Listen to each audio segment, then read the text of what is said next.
اعوذ باللہ من الشیطان الرجیم بسم اللہ الرحمن الرحیم۔ السلام علیکم اسٹوڈنٹس، آج جو ہم شارٹ سٹوری شروع کرنے لگے ہیں اس کا نام ہے God be praised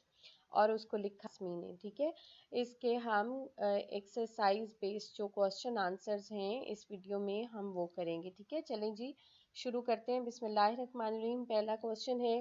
what was alias ابو فل نیم، کہ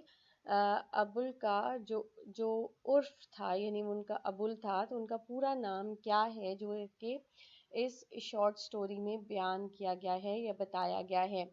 ابوال's فل نیم واز مولوی ابو البرکت، ان کا پورا نام جو تھا وہ مولوی ابو البرکت تھا، اور عرف عام میں یعنی عام طور پر لوگ ان کو ابو صاحب کہا کرتے تھے۔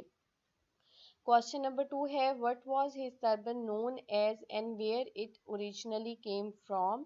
کہ جو سر پہ وہ پگڑی پہنتے تھے اس کو کیا کہتے تھے اور وہ کہاں سے آئی تھی۔ مولوی ابوال's turban was known as مشہدی لنگی، کہ مولوی ابو صاحب کی جو پگڑی تھی اس کو مشہدی لنگی اس کو کہا جاتا تھا، یعنی اس کا نام یہ تھا because it originally came from مشہد in Iran, کیونکہ وہ ایران کے شہر مشہد کی خاص طور پر یعنی وہاں سے تعلق رکھتی تھی، وہاں پہ یہ پگڑیاں بنتی تھیں اور وہاں سے ہی ساری دنیا کو بھیجی جاتی تھی، یعنی وہاں کی اسپیشلٹی تھی، اس لیے اس لنگی کا نام بھی جو تھا،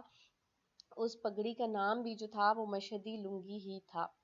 کوسچن نمبر 3 دیکھتے ہیں what did he always carry with him،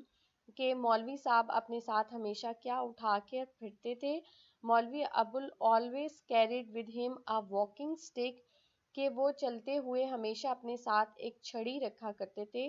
a sort of scepter with decorations made of brass and gilt، کہ وہ ایک چھڑی ہوتی تھی جس کے اوپر تانبے اور کی سے کندہ کاری کی گئی ہوتی تھی، یعنی اس کو خوبصورت بنانے کے لیے اس کے اوپر تانبے کا کام کیا گیا تھا۔ کوسچن نمبر 4 دیکھتے ہیں مولوی ابو ڈسکرائب مولویز ابو البرکت اپیرنس، کہ مولوی صاحب کی ظاہری صورت جو کہ بتائی گئی ہے اس کہانی میں اس کے بارے میں بیان کریں۔ مولوی ابو ہیڈ سلائٹلی بلجنگ آئیز، کہ مولوی صاحب کی آنکھیں تھوڑی سی ابری ہوئی تھیں۔ On his head he wore light brown turban known as Mashhadi lungi, سر پر وہ ایک ہلکے سے خاکی رنگ کی پگڑی پہنتے تھے جس کا نام مشہدی لنگی تھا۔ On his fingers he used to wear silver rings with large turquoise stones, انگلیوں میں وہ چاندی کی انگوٹھیاں پہنتے تھے جن کے اندر ٹرکوائز لگے ہوتے تھے، یہ خاص قسم کے موتی کا نام ہے۔ And he also use fragrant oil for his hair, اور اپنے بالوں کے لیے وہ خوشبودار تیل استعمال کرتے تھے۔ ٹیکسٹ میں یہ بھی لکھا ہوا ہے کہ وہ خوشبو اتنی تیز ہوتی تھی کہ جب مولوی صاحب کسی گلی سے گزرتے تھے تو ان کے جانے کے بعد پتہ چلتا تھا کہ مولوی صاحب ابھی اس گلی سے گزر کر گئے ہیں، کیونکہ وہ اتنی تیز جو ہے وہ خوشبو لگانا پسند کرتے تھے۔ کوسچن نمبر 5 ہے جی ہاؤ مچ ڈیڈ مولوی صاحب کلیکٹ آن ایوری عید، کہ ہر عید کے موقع پہ نمازیوں سے جو پیسے اکٹھے ہوتے تھے مولوی صاحب وہ کتنے اکٹھے کر لیا کرتے تھے۔ اس کا آنسر ہے Maulvi Abu collected 150 to 200 rupees from the devotees on every Eid, کہ ہر عید کی نماز پڑھنے کے بعد تمام لوگ جو ایک طرح سے پیسے اکٹھے کرتے ہیں وہ 150 سے 200 روپے اس زمانے کے حساب سے اکٹھے ہوتے تھے۔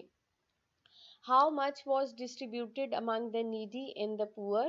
اور کتنے ان پیسوں میں سے یعنی 150 اور 200 روپے میں سے کتنے پیسے جو تھے وہ مولوی صاحب اسی وقت وہاں کے غریبوں اور ضرورت مندوں میں جو ہیں وہ تقسیم کر دیا کرتے تھے۔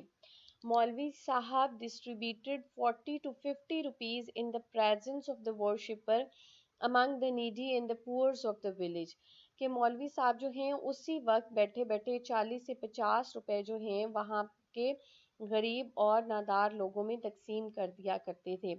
150 اور 200 روپیز یا 40 اور 50 ابھی آپ کو کوئی بڑی اماؤنٹ نہیں لگ رہی ہوگی، لیکن اگر آپ اس کو 1980s 1960s 70s کے ریفرنس میں دیکھیں تو ظاہر ہے اس وقت کے حساب سے یہ ایک بہت بڑی اماؤنٹ تھی۔